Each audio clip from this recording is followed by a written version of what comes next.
A few days ago, you gave an interview to the Financial Times where you said, and I quote, "If we don't have an order, then you are looking at a very anarchic world, very Hobbesian." But you also said, and this was the headline of the article, in fact, "The virtues of the old order, of the old world order, are exaggerated." Why are they exaggerated? Well, first of all, good to be with all of you and with all of you too. Look, I think we do need an international order, just like we need a domestic order. So if you need a society in a country, you need an international version of that.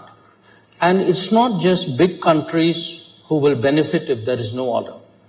I would argue that any country which will take risks, which will have extreme positions, which would test the system, will actually use disorder to its advantage.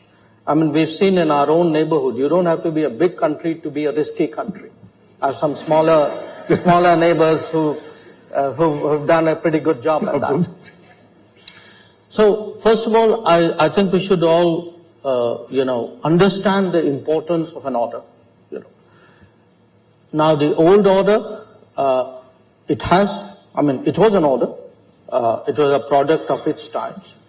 But why I felt that its virtues were exaggerated was, I think the rule maker and the rule taker had somewhat different perspectives, because I also said in the same interview, if you were at the receiving end of some of those rules or the application of those rules, we had issues.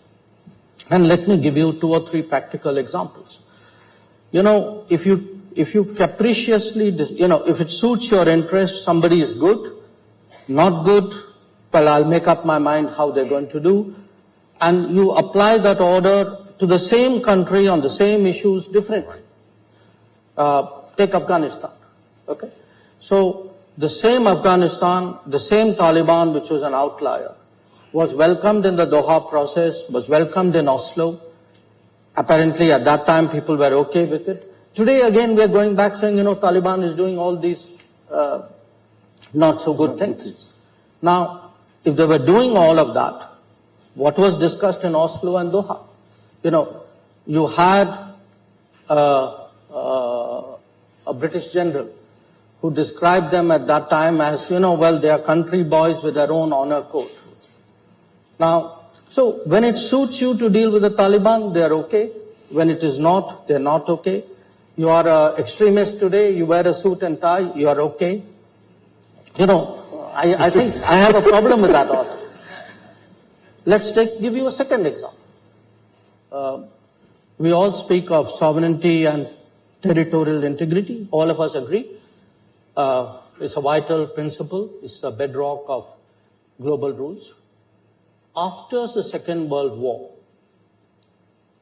the longest standing illegal, I would say, presence, occupation of a territory by another country pertains to India. What we saw in Kashmir. Now, we went to the UN. What was an invasion was made into a dispute.